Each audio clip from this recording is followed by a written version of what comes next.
안녕하십니까, 이준석입니다. 오늘도 함께 해주셔서 감사합니다. 오늘은 바로 저의 근황 토크 먼저 들어가겠습니다. 예고해드린 대로 학식 먹자 플랫폼에서 한국항공대학교에 와서 대학생들과 함께 학식을 먹으면서 정치에 대한 여러 가지 이야기를 나눠봤는데요. 오늘 보니까 항공대 학식이 맛있었다고 막 얘기했는데요. 듣던 것보다 맛있었습니다. 그리고 오늘 저희 Q&A 게시판에 떡갈비를 많이 받았다는 의혹이 제기되고 있는데 이 부분 사실인가요? 주변 학생들도 그만큼 배식이 되었나요? 라는 질문이 달렸는데요. 저는 주는 대로 받았을 뿐입니다. 제가 어떤 특혜를 요구하거나 아니면 떡갈비에 대한 어떤 집착을 드러낸 적이 없기 때문에 저는 잘 모르는 그런 상황입니다. 주는 대로 받았을 뿐이다. 그래서 억울하고요. 자, 다시 본론으로 들어가가지고 무엇보다도 이 항공대가 이공계 학생들이 많고 우주항공 분야에 대한 기대를 많이 갖고 공부한 학생들이기 때문에 제가 국회 과방위원 아닙니까? 그래서 제가 답할 수 있는 것도 많았고요. 즉석에서 여러 가지 제안 드는 것도 정책화할 수 있는 거 많아가지고 유익한 시간이었습니다. 구체적으로 몇 가지 짚어드리면요.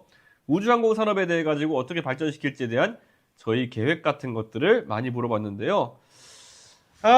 이게 우주항공 분야에 있어가지고 로켓이나 발사체 분야 같은 경우에는 이 윤석열 정부 때부터 많은 투자가 되고 있는데 앞으로 성장 가능성이 있다라는 취지의 말씀드렸고요.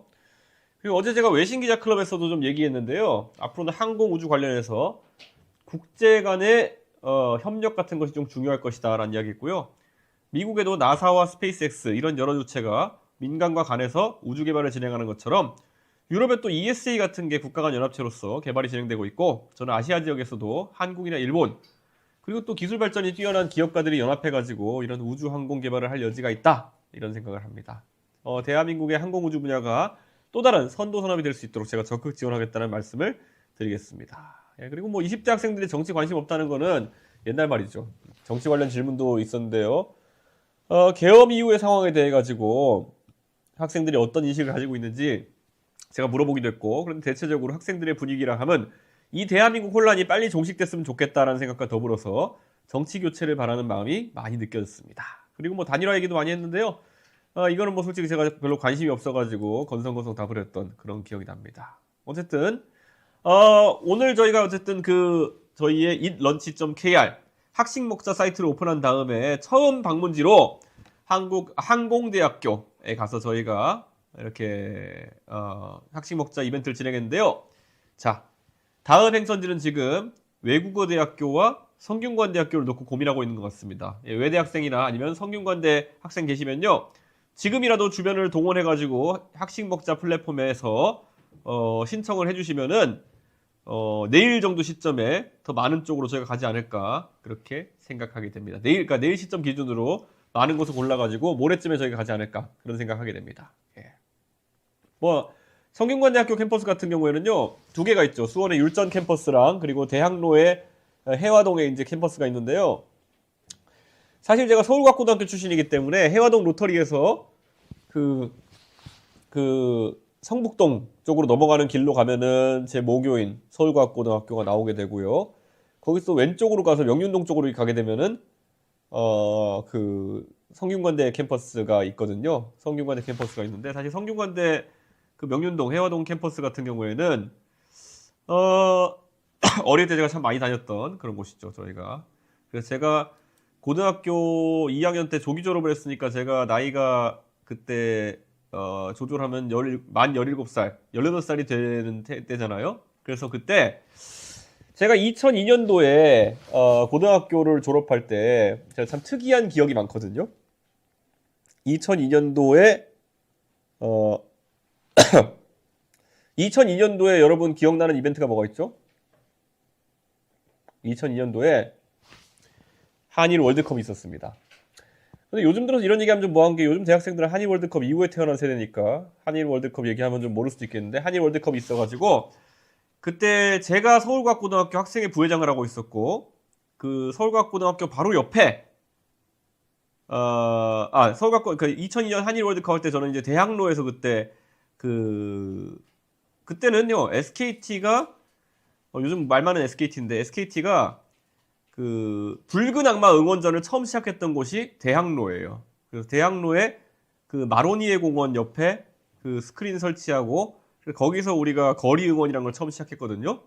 제가 기억나는 게 뭐냐면 그때 대학로에서 첫 번째 2002년 월드컵 첫 경기가 그 폴란드전이었을 거예요. 폴란드전이었는데 그때 사실 거리 응원을 처음 이제 대학로에서 했고, 그래서 제가 그때 그 사람이 하도 많아가지고 어디 대학로에 있는 빌딩의 2층에 가스배관 같은 데 매달려가지고 봤던 기억이 있는데, 그때 폴란드전이 아마 첫 골이 황선홍이 넣었을 거고, 그 다음에 두 번째가 이제 홍명보 유상철이구나. 유상철 선수가 이렇게 넣었던 걸로 기억하는데, 첫 번째 골 넣었을 때 기억이 생생합니다. 대학로 폭발할 뻔했어요. 그래가지고 그때 대학로에서 응원 열기가 너무 세가지고 그 다음부터 시청광장으로 옮겨가지고, 왜냐면 대학로 좁으니까 사고 날 것 같으니까 시청광장으로 옮겨가지고 응원했던 기억이 나는데요. 제가 이 얘기 왜 하냐면 어쨌든 간에 2002년도에 결국 그때 2002년 12월에는 또 대통령 선거가 있었죠. 노무현 대 이회창. 그때 정몽준 후보도 월드컵 인기에 힘입어가지고 나왔었죠. 그런데 기억났던 게 2002년도에 2003년도죠. 2003년 1월인가요? 그때 졸업하기 직전에 그 축제를 저희가 했는데 그때 노무현 대통령이 서울 갔고 바로 옆에 살고 있었어요. 네, 그래가지고 제가 노무현 대통령 그 당선자 집에 제가 그 우리 서울과고등학교 축제 그 초대장을 들고 가가지고 그 경비 초소에 그 경찰들이 있길래 거기에다가 옆에 고등학교 다니는 학생인데 좀 그 노무현 당선자님을 저희 고등학교 축제에 좀 모시고 싶다 이래가지고 그 편지를 갖다 줬던 그런 기억이 있는데, 제 기억에는 그때 노무현 대통령에게 전달이 안 됐던 것 같아요. 왜냐면은 노무현 대통령 성격이 왠지 그걸 전달 받았으면은 아마 들리겠다고 하시지 않았을까라는 기대감이 있었는데 그때 노무현 대통령이 오지는 않으셨습니다. 그런데 그 뒤에 한 몇 개월 뒤에, 한 5개월, 6개월 뒤에 제가 노무현 대통령 이제 취임하고 가가지고 대통령 과학장학생이 돼가지고 노무현 대통령에게 인사드렸던 그런 기억이 납니다. 어쨌든 그 대학로 성균관대학교 그 명륜 캠퍼스 옆에 그 해화동 저희 고등학교 시절이 좀 떠오르는 그런 성균관대 이야기였습니다. 자, 어쨌든 저희 기획대로 이제 그 굉장히 학식 먹자 플랫폼에서 많은 분들이 참여해주고 계신데요. 본인의 대학교 이름을 검색해 보시면요. 거기서 또 아직까지 많은 학생이 안 모였으면요. 에브리타임 이런 데 올려가지고 같이 좀 모아가지고 이준석을 찾아오는 게 아니라 이준석이 찾아가도록 만들면 편하지 않겠습니까? 그래서 아직까지 만약에 자신의 학교에 숫자가 부족하다. 그러면 지금 즉시 에브리타임에 올려가지고 이준석을 우리 학교에 불러보자. 이런 얘기 해주시면은 감사하겠습니다. 자, 오늘도 저희 라이브에 많은 분들이 들어와가지고 지금 후원을 해주시고 계신데요. 후원 관련해서 다시 설명드리자면요. 저희 후원 사이트 주소는 givemoney.kr, givemony.kr이고요. 카카오나 네이버로 간편하게 로그인 해가지고 이렇게 계좌이체, 카드 결제, 휴대폰 결제까지 모두 가능하도록 이렇게 만들어놨습니다. 오늘 왼쪽에 펭귄이 뛰어다니고 있는데요. 네, 저희가 전 세계에서 처음으로, 대한민국에서 처음으로 구현한 유사 슈퍼챗 선관위가 인정한 후원 시스템입니다. 예, 막 펭귄이 뛰어다니고 있습니다. 예, 어쨌든 영수증도 자동 발급되니까요. 더 건강하게 살찐 펭귄이 될 수 있도록 도와주시면 감사하겠습니다. 10,000원도 좋고 100,000원도 좋고 100,000원도 좋고 다다익선이긴 하지만은 각자 이번 선거에서 대한민국이 바뀌길 바라는 만큼 본인이 부담할 수 있는 만큼 후원해 주시면은 저희가 감사하게 소중한 곳에 쓸 수 있도록 하겠습니다. 예. 자, 이제 첫 번째 코너는요. 이슈가 되는 현안들을 이준석의 시각으로 짚어보는 시간, 이슈픽입니다.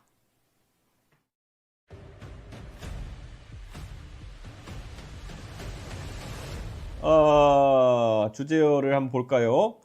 김문수, 한동훈, 살고, 홍준표, 낙마 이렇게 되어 있는데요.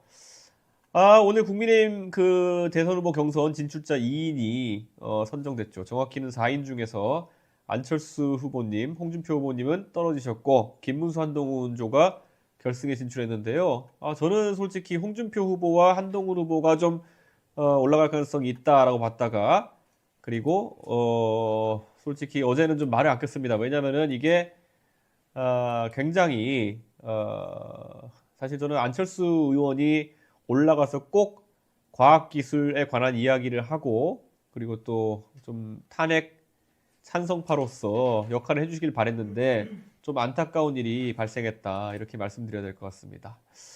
저보고 예상했냐고 묻는 질문들 꽤 보이는데요. 솔직히 예상 안 하려고 했습니다. 예상하기보다는 제가 좀 잘 됐으면 하는 분들이 그렇게 잘 되길 바랬는데 조금 안타까운 측면이 있었다 이렇게 말씀을 드리겠습니다. 지금 세부 순위 결과 안 나왔지만은 지금 둘 중에 어느 쪽으로 기울었을까? 최종 1위는 어떻게 전망하느냐?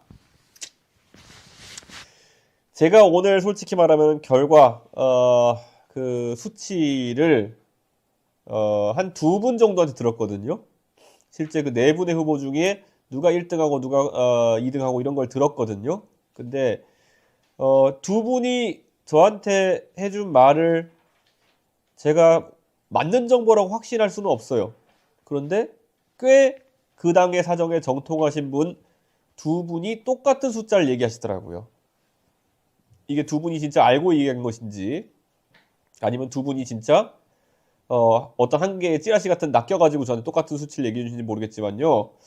그냥 저는 봤을 때 상당히 좀 흥미로운 수치였다. 제가 전달 받은 수치 상당히 흥미로운 수치였다. 이런 생각이 좀 들었습니다. 예.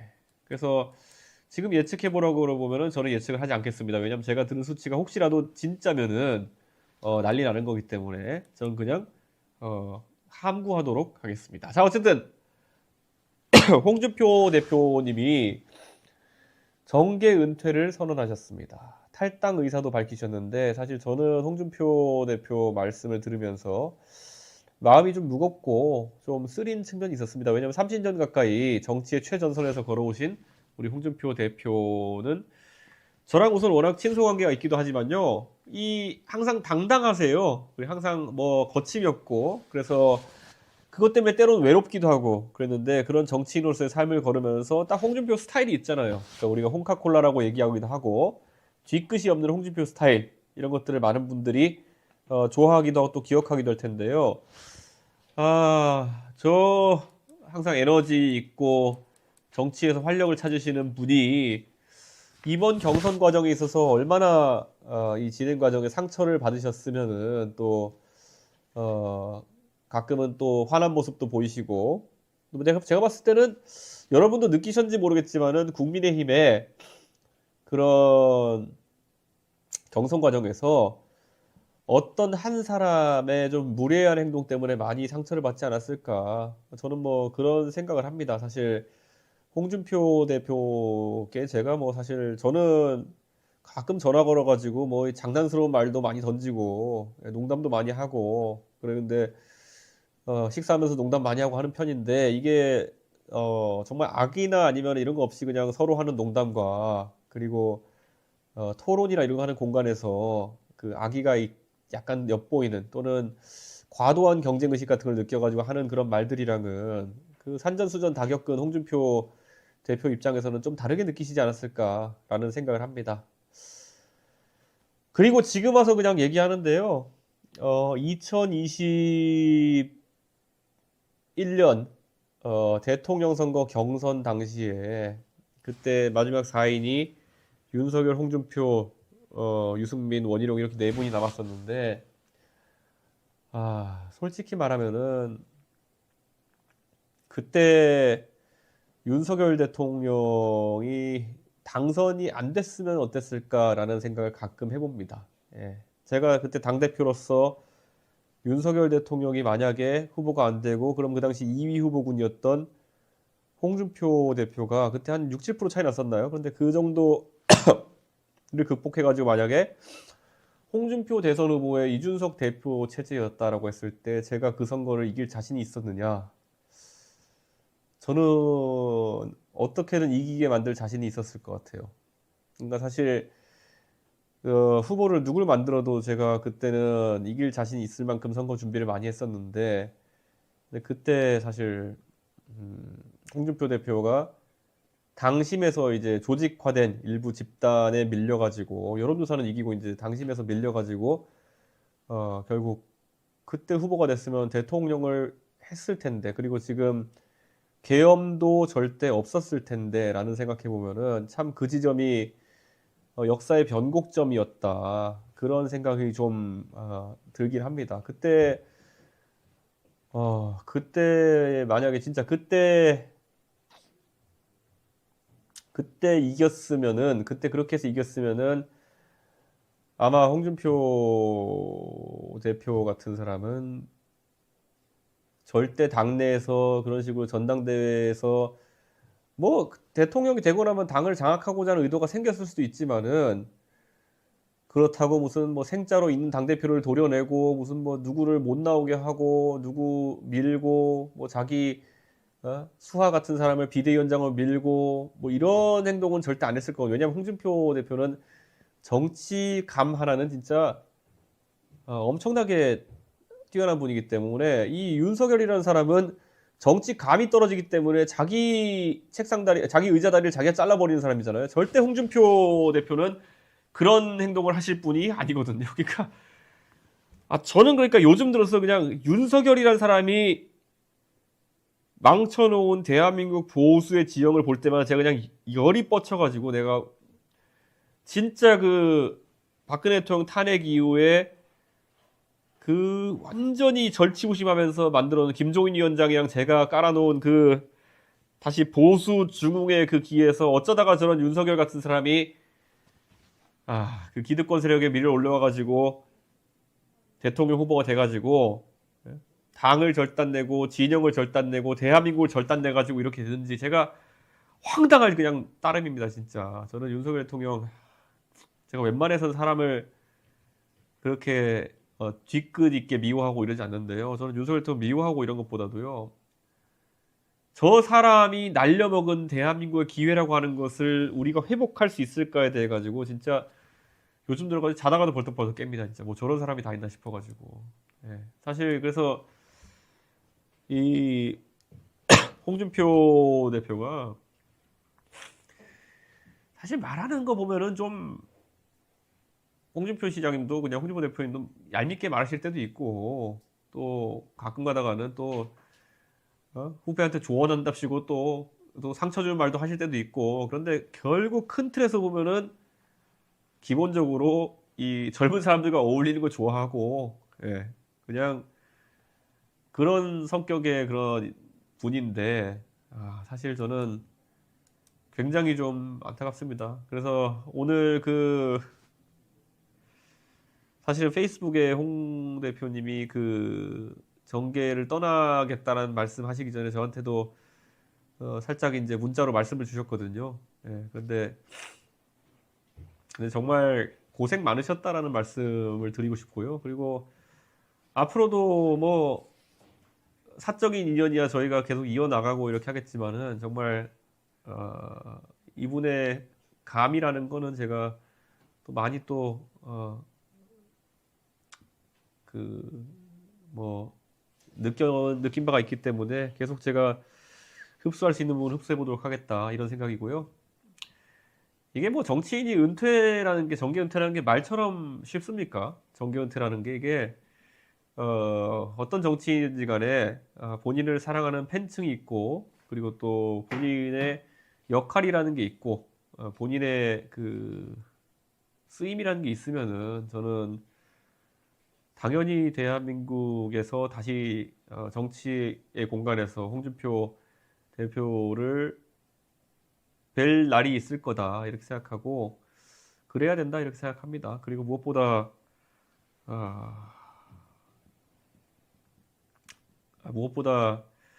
이제 제 입장에서는 좀 뭐라 해야 될까요? 이게 그래도 홍준표라는 사람 하면은 좀 그 자유주의적인 관점, 그러니까 자유주의적인 관점에서는 저랑 그래도 호흡을 맞춰가지고 메시지 낼 수 있는 것들이 많았는데 이제 아무리 보수 진영의 사람들이 있다 하더라도 자유주의적인 관점에서 저랑 메시지의 결을 같이 낼 수 있는 사람이 남아 있느냐 그거는 약간 서글픈 지점이 있습니다. 그러니까 자유주의적인 관점에서 같이 이야기하고 때로 상의하고 그리고 이야기할 수 있는 사람이 왠지는 없는 것 같아요. 지금 나와 있는 사람들 중에서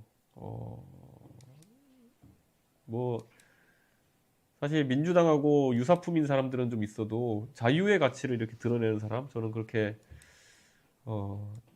눈에 띄는 사람을 찾아내지는 못했습니다. 어쨌든 좀 그런 게 아쉬운 아까 한 3시쯤 2시 반쯤 발표가 났나요? 그런데 그 뒤로부터 아직까지도 한 7시간 8시간 지났는데도 마음이 복잡한 하루입니다. 하여튼간. 예.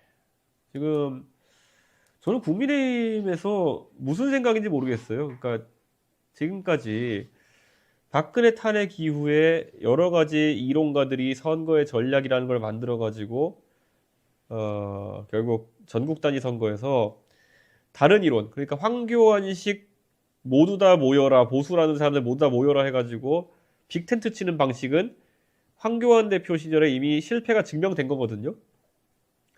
그 다음에 이제 김종인, 이준석 체제에서 중도화 플러스 그 중도화에 더해가지고 세대 포이론이라고 우리 얘기하는 젊은 세대와, 그러니까 자유주의적 성향을 가진 젊은 세대와 전통적 보수가 결합했을 때 그게 세대 포이론이 돼가지고 민주당을 이길 수 있다라는 게 유일하게 증명된 승리의 방법인데, 지금 저는 뭐 개혁신당을 차려가지고 지금 개혁신당을 하지만은 저 국민의힘이라는 당에서 세대포 이론에 가까운 거라도 한번 시도해 볼 수 있는 사람은 결국에는 홍준표 후보였는데, 저는 홍준표 후보가 이렇게 경선에서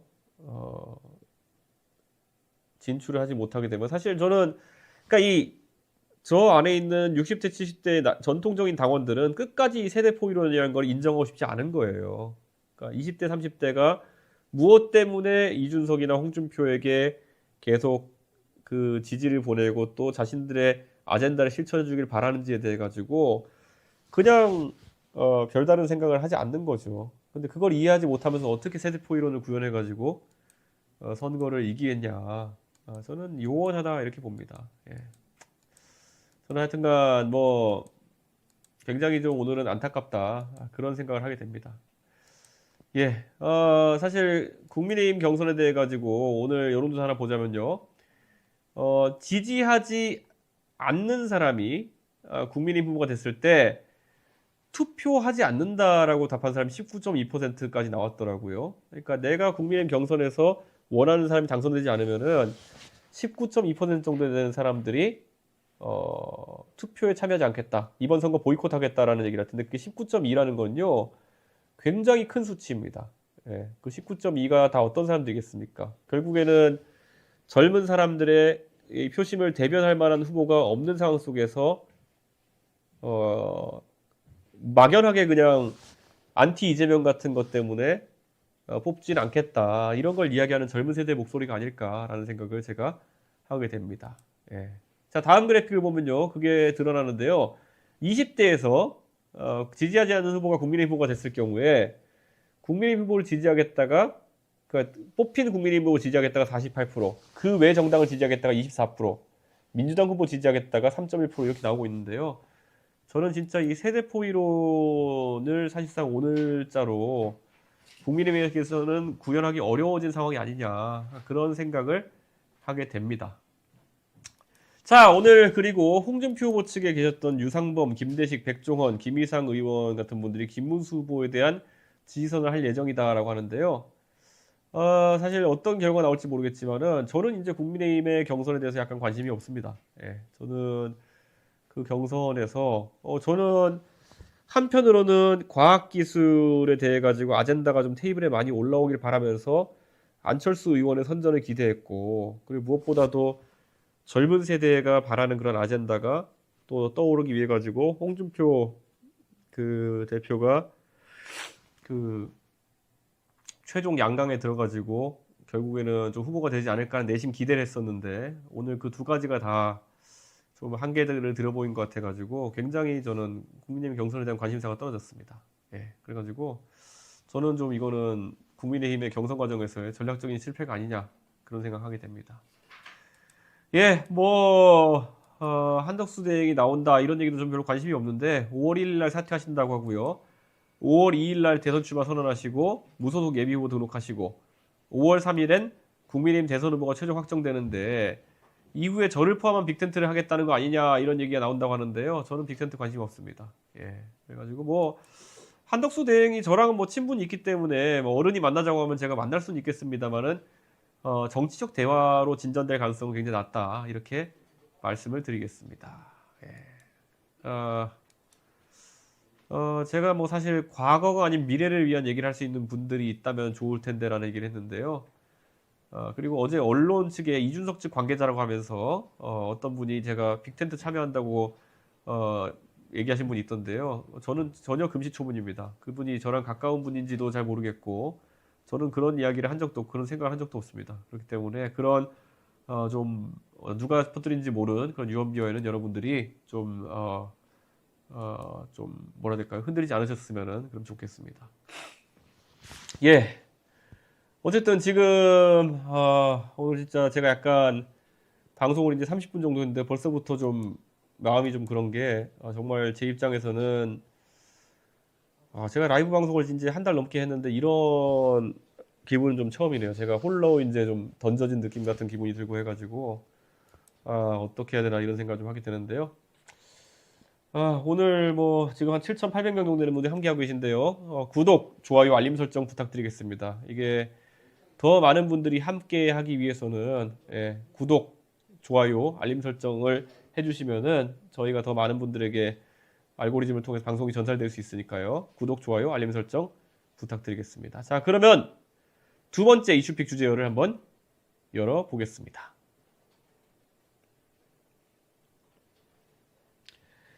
예, 대법원 신속 결론입니다. 이재명 후보의 공직선거법 위반 상고심이 5월 1일 모레 오후 3시에 선고가 결정났습니다. 저 이거 보고 약간 이상한데라는 느낌이 들었던 게 한덕수 총리님이 5월 1일 날 이제 나오신다는 건데 5월 1일 날 이렇게 대법원이 선고 일정을 잡은 걸 보고 우연의 일치인가 아니면은 혹시 한덕수 총리 측 인사들이 이런 걸 좀 알고 맞춘 건가 이런 생각하거든요. 오후 3시에 선고가 나고 오후 4시에 한덕수 총리가 이제 그만두는 발표를 하게 되는데요. 혹시 오후 3시에 어떤 결과가 날지 미리 알고 계셨던 게 아닐까? 알고 계시는 게 아닐까?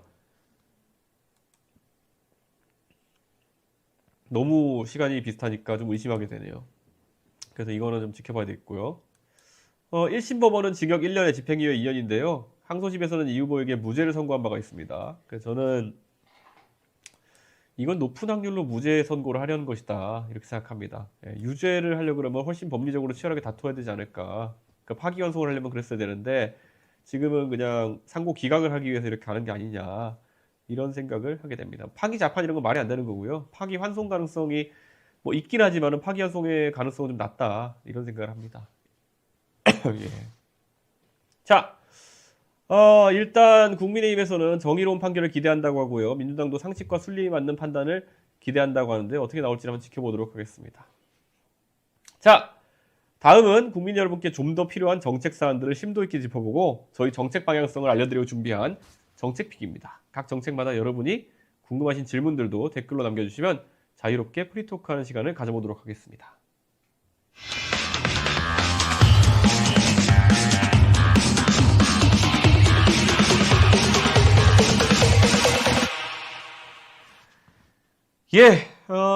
고졸 이하 청년에게 5천만 원까지. 이건 제가 새로 발표한 공약인데요. 고졸 이하 청년이라는 표현이 이게 어떻게 표현해야 될지 모르는데 사실 최대 5천만 원까지 연 1.7%의 저리로 지원한다는 내용을 담은 든든 출발자금 공약입니다. 지금 이게 뭐 사실 40대 이상의 분들 같은 경우에는 좀 익숙하시지 않을 수도 있는데요. 지금 이미 대한민국의 대학생들을 위해 가지고는요. 든든 학자금이라는 제도가 지금 나와 있습니다. 든든 학자금이라는 것은요, 한국장학재단에서 제공하는 취업부 상환 학자금을 얘기하는데요. 취업부 상환 학자금, 이 ICL이라고 하는데요. 인컴 컨틴전트 런이라고 그래가지고 이건 뭐냐면요. 내가 학자금을 빌려요. 그런데 바로 갚는 게 아니라 취직을 해가지고 소득이 발생하면은 그때부터 원리금을 나눠가지고 상환하는 대출 제도인데요. 우선 이자가 1.7%라서 저리고요. 그 취업하는 시점부터 상환이 시작된다는 그런 제도이기 때문에 그 특성상 인기가 아주 좋습니다. 그래서 이 든든 학자금 제도 때문에 대학생들이 많은 혜택을 보고 있는데요. 문제는 든든 학자금은 대학생들을 위한 제도이기 때문에 한 83%의 대학교를 가는 사람들한테는 혜택이 주어지지만 한 17% 정도의 대학 진학을 선택하지 않는 분들 같은 경우에는 이런 든든 학자금의 혜택을 받을 수가 없습니다. 그래서 고등학교를 졸업한 다음에요. 창업이나 다른 형식의 자기 개발하고 하자 하는 경우가 있어요. 예를 들어 내가 쯔양이다. 내가 만약 쯔양이다. 근데 내가 고등학교 졸업한 다음에 내가 유튜브를 해보고 싶다. 나 정말 컨텐츠 잘할 자신 있고 그런데 유튜브도 아무나 하나? 예를 들어 처음에 조명도 사야 되고 방송 장비도 사야 되고 그다음에 뭐 편집해줄 분도 고용해야 되고 이렇게 하다 보면요. 이게 무조건 무턱대고 할 수 있는 것도 아니에요. 요즘 방송 시장이 얼마나 치열한데요. 그러면은 내가 정말 방송에 재능이 있고 평소에 내가 뭐 친구들이랑 나 말로 웃기는 거 잘한다 이러면은 유튜버가 되기 위해 가지고 고등학교 졸업 이후에 내가 이런 든든 학자금처럼 든든 출밤자금이라는 걸 받아가지고 그런 장비도 사고 조명도 사고 그리고 뭐 같이 일할 사람도 고용하고 이렇게 해가지고 사업을 시작해 볼 수 있는 거죠.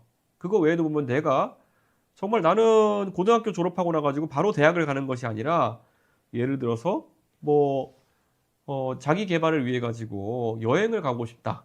그런 경우에 그런 여행을 위해 가지고 뭐 좀 비용을 내가 쓴다든지 이런 것들도 땡겨 쓰시고 여행 가봤자 솔직히 뭐 유럽 여행 한번 갔다 온다고 해가지고 뭐 몇백만 원 정도 쓰겠죠. 근데 그거 당장 몇백만 원을 모아서 가려고 하면 내가 아르바이트를 몇 달 해가지고 모아야 되는 돈인데 사실 그렇게 되면은 내가 원하는 시점에 그런 경험을 하기가 또 어려운 측면이 있기 때문에 그런 걸 좀 든든 출발 자금을 통해 가지고 할 수 있도록 한다 이런 거고요. 이거 외에도 보면은 우리가 보통 고아원이라고 하거나 이런 좀 시설에서 생활하는 학생들 있잖아요. 이 학생들이 성년이 되면은 조금씩 제도가 이제 달라가지고 성년 된 뒤에도 살 수 있는 경우가 있는데 성년이 되면은 그 시설을 떠나야 되는 경우가 있어요. 근데 그때까지는 그런 시설에 살다가 갑자기 떠나면은 집 구하는 돈부터 시작해가지고 굉장히 부족할 수밖에 없거든요. 그러면은 이런 든든 출발 자금을 이용한다면은 예를 들어 나랑 내 친구가 이거 자금 받아가지고 같이 월세방을 얻는다든지 이런 것들도 가능하고요. 저는 든든 출발 자금 같은 경우에는 충분히 이게 가능하다 이런 생각을 합니다. 예, 그리고 보자 펭귄 모자를 똑바로 쓰라고요? 자 머리가 뭉개질까 봐 그랬는데 자 똑바로 쓰고 자 어쨌든 이건 젊은 세대에게 일정한 대출을 제공하는 거기 때문에요. 이게 퍼주기랑은 전혀 관계가 없습니다. 예. 그리고 오히려 20대 초반에 만약에 이런 취업부 상환제로 대출을 받게 되면요. 상환 기간이 길기 때문에 그 뒤에 20년, 30년 더 갚을 수 있기 때문에 한 달에 한 10만 원 정도씩 갚는 것만으로도 이거 대출을 갚아 나갈 수 있기 때문에 오히려 좀 안정적인 그런 대출이다 이렇게 말씀드릴 수 있고요. 뭐라고 해야 될까요? 많은 사람들이 이 얘기를 하면요. 이 든든 학자금 제도를 잘 이해하지 못하셔가지고 도덕적 해이가 발생하면 어떡하냐. 이거 그러니까 솔직히 말하면은 대출 받은 다음에 안 갚고 튀면 어떡하냐 그러는데요. 든든 학자금 제도는 취업부 상환제가 어떻게 적용되냐면요. 내가 소득이 발생하는 시점부터 그럼 소득이 발생하면 국세청에 갈 거 아닙니까? 소득 자료가. 그러면 국세청에서 알아서 원천 징수를 해갑니다. 예, 원리금 상환을 원천 징수해 가기 때문에 든든 학자금 그리고 이걸 따라서 만든 든든 출반자금 같은 경우에도요. 만약에 소득이 발생한다. 그러면 그 시점부터 원천 징수를 해가기 때문에 절대 이거는 대한민국을 떠날 생각이 아닌 이상 피해갈 수가 없다. 그런 말씀을 드립니다. 그렇기 때문에 도덕적 해이가 발생할 가능성이 거의 0에 가깝다. 내가 진짜 내가 신불자가 되는 그런 어떤 상황을 경험할 것이 아니라면은 이거는 피해갈 수가 없다. 월급을 버는 순간 일정액은 자동으로 상환이 되게 된다. 그런 말씀을 드립니다. 예. 그리고 뭐 코인 투자하면 어떠냐 이런 얘기하는 분도 있는데요. 사실 오히려 이걸 분기별로 일정액을 지급하는 방식이기 때문에 뭐 한 분기별로 500만 원 정도가 이제 상한선이 될 텐데 500만 원 받아가지고 코인 투자하고 이런 경우 뭐 있을 수는 있겠지만은 이런 식으로 그런 걸 다 이제 쳐내기 시작하면은 어떤 지원 사업도 할 수가 없습니다. 그리고 500만 원 빚내는 거예요. 빚내는 거. 예, 그렇기 때문에 그걸 500만 원 가져가 가지고 뭐 이렇게 코인 투자에 한다. 그건 개인에게 굉장히 좀 불행한 상황이 되겠죠. 그거는. 예. 자, 어쨌든 창업이나 결혼, 여행, 생계, 주거 등 이런 자금의 용도는 자유롭게 사용할 수 있지만요. 이거는 뭐 청년 기본소득 이런 것보다 훨씬 개인의 자유와 책임에 의존하는 방식이기 때문에 이거를 뭐 퍼주기라고 하면 말이 안 된다. 그런 생각입니다. 예, 원천징수가 되는 그런 부분이기 때문에 도덕적 해이 발생이 불가능하다. 그래서 지금 뭐 많은 분들이 뭐 이거 안 갚으면 어떡하냐 이러는데 안 갚는 경우는 발생하지 않는다. 이렇게 말씀드립니다. 예, 다시 한번 구독, 좋아요, 알림 설정 부탁드리겠습니다. 자, 두 번째 정책 픽 가겠습니다. 18살에 자산 1억 만들기. 예. 다음 민주당 공약인데요. 18세에 자산 1억 만들기를 내년 대선 공약으로, 올해 대선 공약으로 검토하고 있다는 보도가 나오는데요. 이 공약은 사실 지난해 총선 공약에서 나온 건데요. 아동수당을 대폭 손질하겠다는 건데요. 아동수당 지급 연령을 8세에서 18세 미만으로 확대하고 금액도 10만 원에서 20만 원으로 매달 늘린다는 건데요. 이거는 뭐 그냥 전체적으로 제가 봤을 땐 이거야말로 포퓰리즘이다. 예.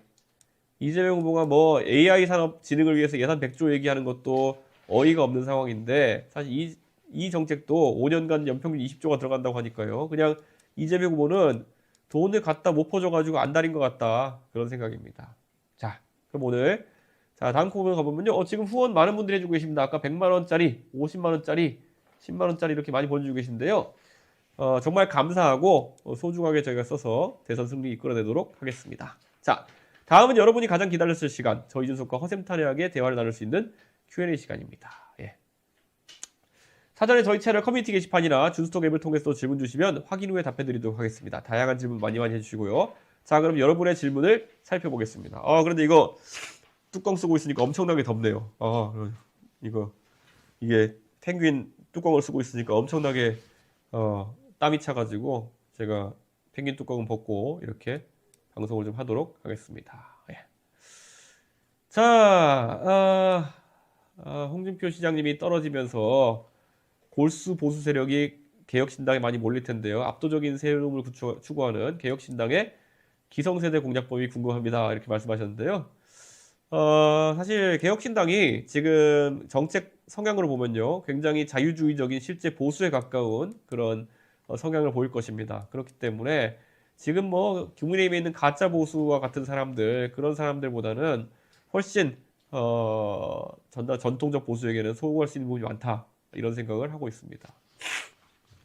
자, 이번 항공대 학생들과의 학식 같이 먹는 이벤트 좋은 기획이었다고 말씀해 주셨는데요. 다음 차례로 직장인들과 함께하는 점심, 어르신과 함께하는 점심 등 대상을 확대해 나갈 계획이 있습니까? 이랬는데요. 사실 학교는 저희가 이런 공간을 뭐 민주적으로 또는 투표를 통해 정하기 어렵지 않은 것이 카테고리에 적잖아요. 학교에 적어도 몇천 명, 몇만 명이 있고 자기 학교 이름을 검색해가지고 사인업하면 되는 건데 이걸 주관식으로 풀어버리거나 그러면은 회사는 너무 많기 때문에 좀 하기 어려운 측면이 있습니다. 그래가지고 우선 학교에서 저희가 한번 흥행을 시켜보고 그 다음을 고민해 보도록 하겠습니다.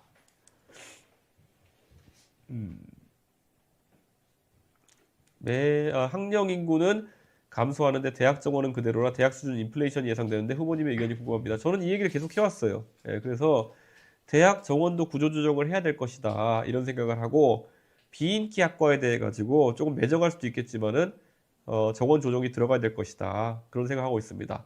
하여튼 대한민국 개조할 게 너무 많아가지고요. 화끈하게 이번에 개혁신당 밀어가지고 대한민국의 산적한 문제들 좀 풀어봐줬으면 좋겠습니다. 네. 자, 의대생 전공의들 만나주세요 이런 말씀하셨는데요. 예, 의대생 전공의들 제가 만날 수 있도록 하겠습니다. 학식 먹자 충남대가 3위로 알고 있는데요. 대전에 오시면 카이스트랑 충대 한 번에 들리실 건가요? 제가 점심을 두 끼 먹을 수는 없기 때문에 그러고 보니까 카이스트 옛날에 다닐 때 카이스트에 학사식당 갔던 기억이 나네요. 그때 학사식당 가가지고 그게 벌써 20년 전인가요? 그때 밥 먹었던 기억이 나는데 오랜만에 카이스트 식당 한번 가보고 싶네요. 예.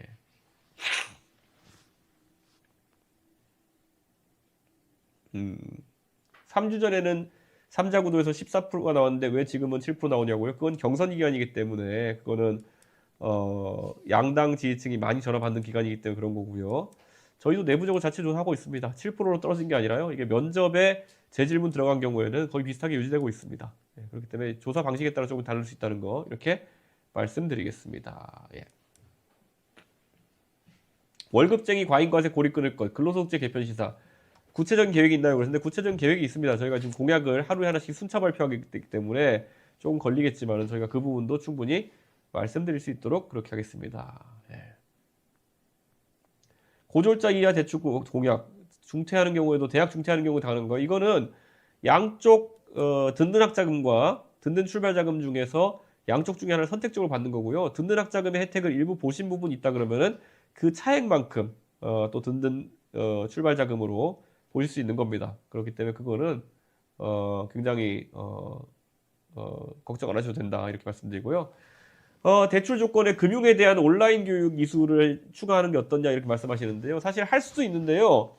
이게 주식 시장에도 보면요, 뭐 옵션 선물 이런 거 거래할 때 보면은 뭐 교육 이수해야 된다 이런 거 있는데 이수해도 다 사고 칩니다. 가가지고 몰빵 투자하고 이런 식으로 갔는데 저는 이거 뭐 고등학교 졸업 학생이라 해가지고 돈을 헤프게 쓸 것이다 이런 선입견은 가지지 않았으면 좋겠습니다. 솔직히 대학생들도 뭐 1, 2학년 다녔다고 해가지고 고등학생이랑 크게 다르지 않을 테고 이거 저는 고등학생들이 오히려 분기별로 지급하기 때문에 홀랑 날려먹기도 쉽지 않을 것이다 한 번에 그런 생각을 좀 해보게 됩니다.